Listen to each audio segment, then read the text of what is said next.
Louvado seja nosso Senhor Jesus Cristo. Nós vamos dar continuidade ao nosso oitavo encontro da leitura do profeta Oséias. Vamos trabalhar hoje o capítulo 8, do versículo 1 ao versículo 14. Ouçamos o texto que nós vamos trabalhar. Javé é o único Senhor. Ponha a trombeta na boca. A desgraça mergulha como águia sobre a casa de Javé. Eles quebraram a minha aliança, rejeitaram a minha lei. Eles gritam: Deus de Israel, nós te conhecemos. No entanto, Israel recusou o bem, e o inimigo o perseguirá. Nomearam reis sem o meu consentimento. Escolheram príncipes sem que eu ficasse sabendo. Com sua prata e ouro fizeram ídolos para a sua perdição. Eu odeio o seu bezerro, ó Samaria, e a minha ira se inflama contra ele.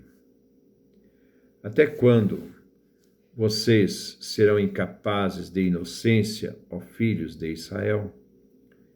Esse bezerro foi fabricado por um escultor. Ele não é Deus.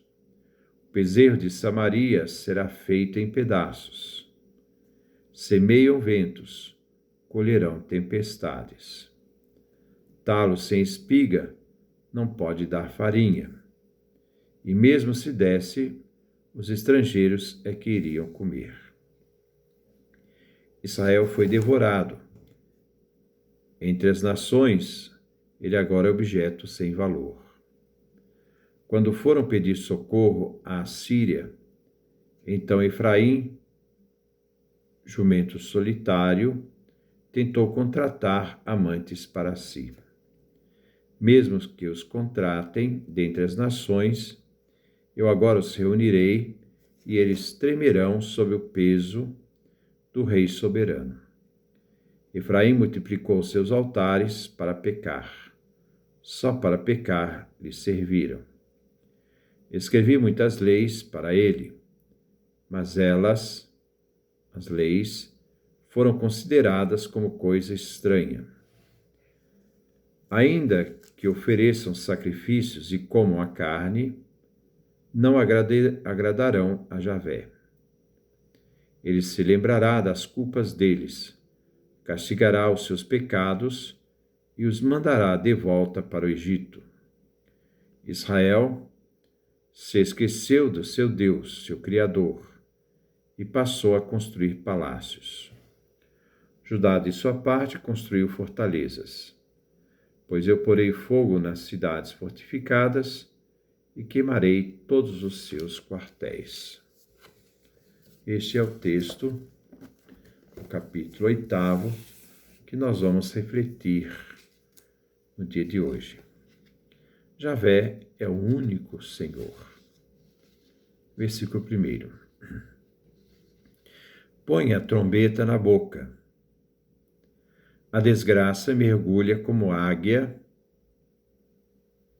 sobre a casa de Israel. Eles quebram a minha aliança, rejeitaram a minha lei. Neste capítulo, o povo transgrediu a aliança, o pacto de Deus com seu povo.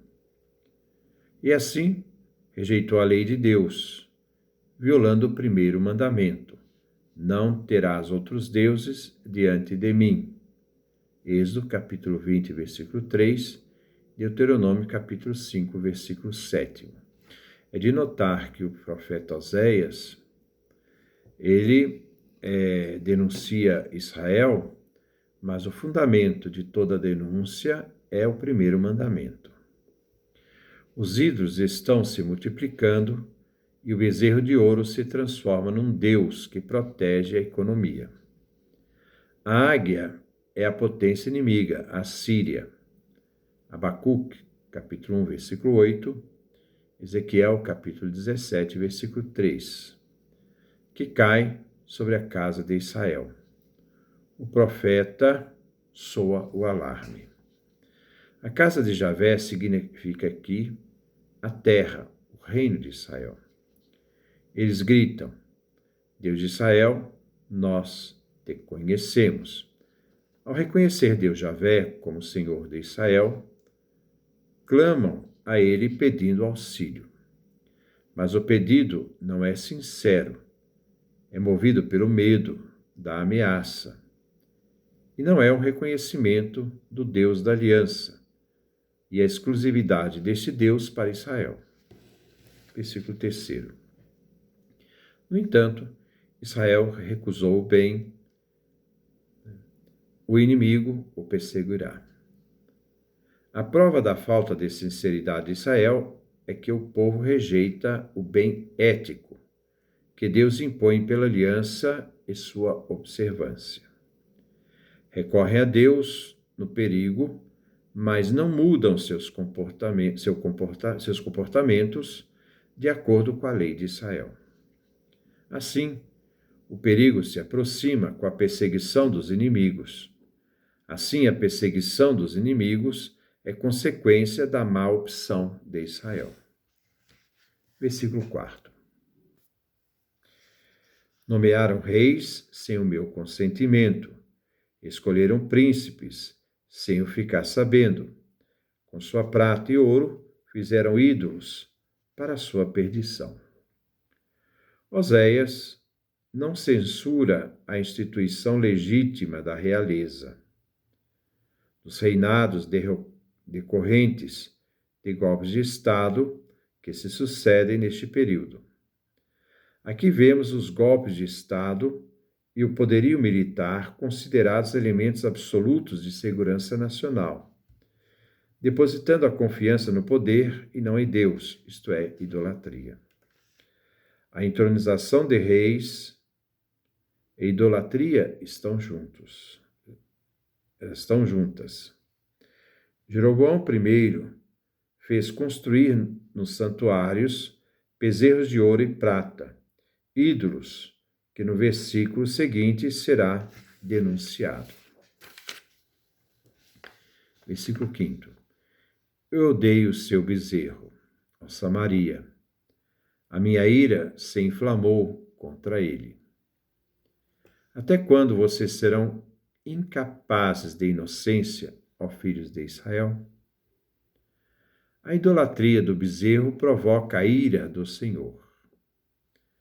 E o povo continua na culpa, porque os sacrifícios oferecidos a esse ídolo não servem para expiar os pecados. Quando Jeroboão I se rebelou contra Roboão no Reino do Sul e criou o Reino do Norte, a Samaria, contra o Reino do Sul, Judá, ele criou santuários com bezerros. 1 Reis, capítulo 12, versículo 26 a 31. A dificuldade é que a rebelião de Jeroboão, como muitas mudanças dinásticas posteriores em Israel, essas realidades surgiram a partir da fala de um profeta, falando com a autoridade de Javé. Então, 1 Reis, capítulo 11, versículo 26 a 40. Oséias aqui se sente livre para condenar o que os outros profetas tinham aprovado. Então, nós vamos ver no capítulo 9, versículo 4. De modo a condenar a fundação original do Reino do Norte, o Reino de Israel, que, segundo Oséias, não foi vontade de Deus, foi vontade do ser humano. Lembremos que os reis do Reino do Norte, de Israel, não são descendentes da realeza de Davi. É a Davi que foi prometido que sobreviveria a seus descendentes, não do Reino do Norte. O bezerro não era um ídolo originalmente. O bezerro era considerado como um monte em que Javé estava presente em cima de forma invisível. Mas, antes do tempo de Israel, esse bezerro passou a ser adorado, separado de Javé. Até quando Israel não perceberá esta idolatria? Versículo 6. Esse bezerro foi fabricado por um escultor. Ele não é Deus. O bezerro da Samaria será feito em pedaços. Este bezerro, depois transportado para a cena do êxodo, tem a marca de idolatria. Este é teu Deus, dizia o povo lá, né, no caminho do deserto, na saída do Egito, quando eles fizeram o bezerro de ouro. Não é Deus, mas será feito em pedaços. A questão não era as imagens dos bezerros. O problema era atribuir a esta imagem de bezerros ser Deus. O próprio Salomão, ao construir o templo, colocou imagens decorativas. Sob o rebordo havia animais semelhantes a bois, volteando em todo o seu redor.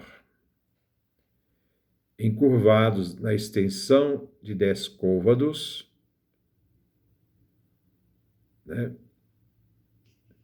2 fileiras de bois tinham sido fundidas na mesma peça. O mar repousava sobre 12 bois, dos quais 3 estavam voltados para o norte, 3 para o oeste, 3 para o sul, 3 para o leste. O mar se elevava sobre eles, e a parte posterior de trás de seus corpos estava voltada para o interior. Segundo o livro de Crônicas, capítulo 4, versículo 3 a 6. O próprio Salomão embelezou o templo com imagens de animais. Versículo 7. Semeiam ventos, colherão tempestades. Talo sem espiga não pode dar farinha. Mesmo se disse, os estrangeiros é que iriam comer.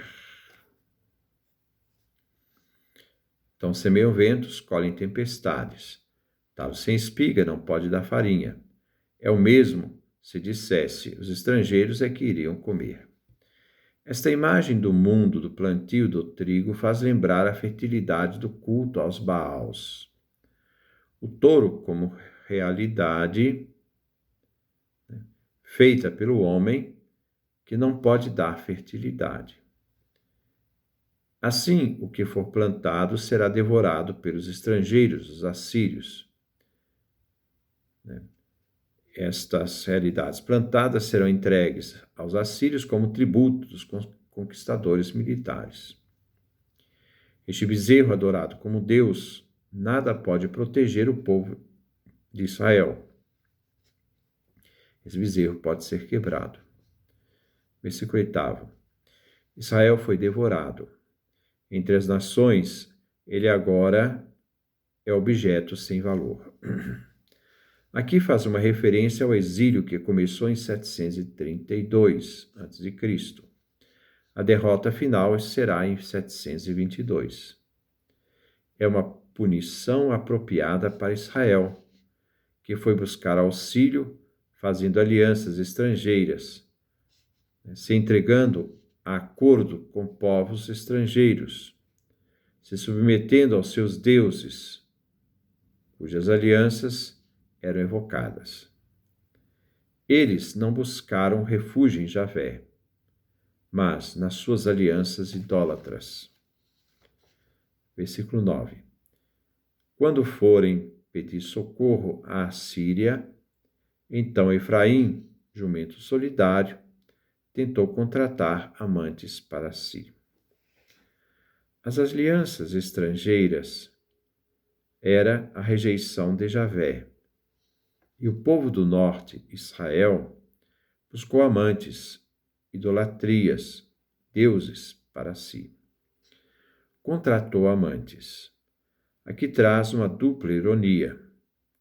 É a prostituta. Contratou significa o salário de prostituta, onde Israel paga a seus amantes, a Síria, né? Mas o amor não se compra. O amor, né, e tributo eram elementos das alianças.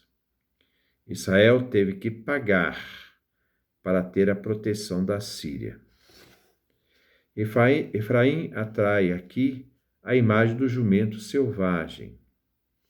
Aqui é um jogo de palavras, um pouco complexo, não compensa trabalhar.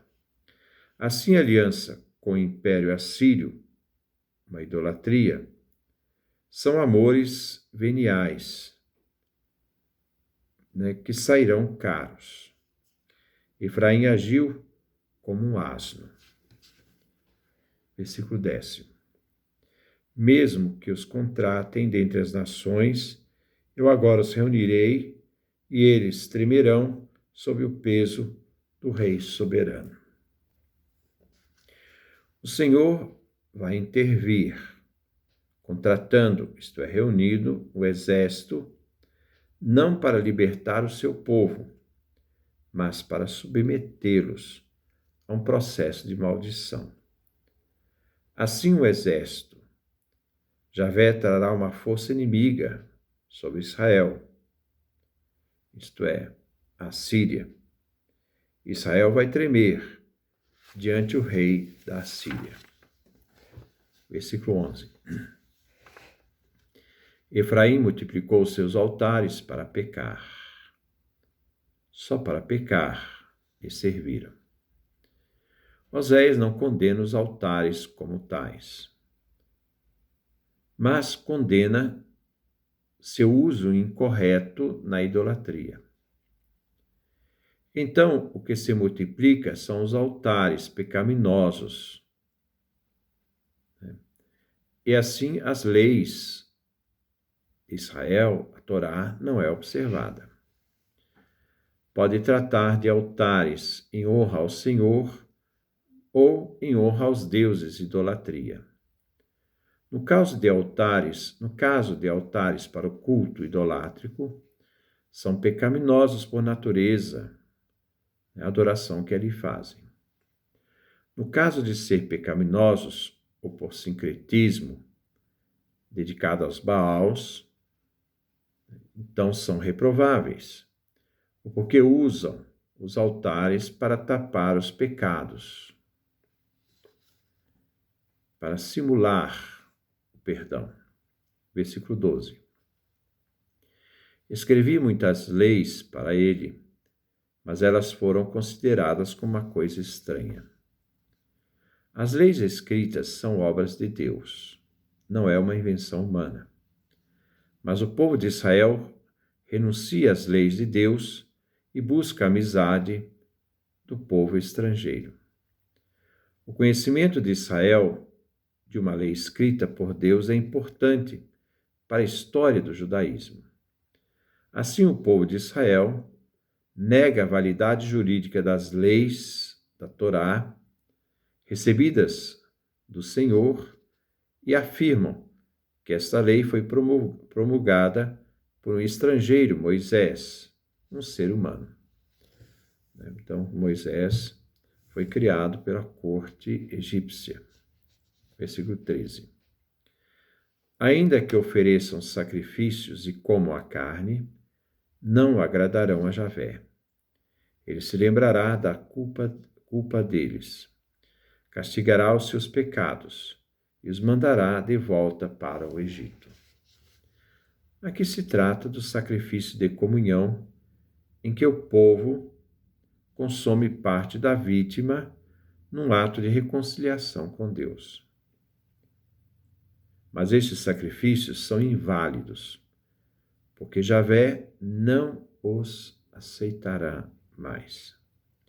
O Senhor vai agir judicialmente, recordando e denunciando seus delitos e anunciando a pena. Seu povo vai voltar ao Egito, de onde saíram da escravidão. Parece que o povo deverá fazer de novo um êxodo, um processo de purificação e salvação. porque a ideia é preciso que Israel perca para dar valor ao que perdeu, então volte e renove o compromisso com Deus, a aliança. Versículo 14. Faz lembrar algumas pessoas que precisam perder para dar valor àquilo que tinham. Israel se esqueceu de Deus, seu Criador, e passou a construir palácios. Judá, de sua parte, construiu fortalezas. Pois eu porei fogo nas cidades fortificadas e queimarei todos os seus quartéis. Este versículo condena a autoconfiança do povo de Israel, sua confiança em suas obras poderosas, fortificações. O esquecimento de Deus, que elegeu seu povo, amou seu povo e escolheu, tem Deus como Criador, do povo de Israel. E ele fez com que Israel, neste momento, pensasse mais no seu poder de construir palácios e fortalezas para se proteger, mas essa atitude deles fez com que eles se esquecessem de Javé. Esqueceram que Javé era o construtor do seu povo. O destino das obras humanas e seguranças do povo de Israel, tudo isto serão destruídos pelo fogo e não lembrarão que Javé era a sua segurança. Que Deus nos dê a sua graça, a sua bênção, sua face resplandeça sobre nós.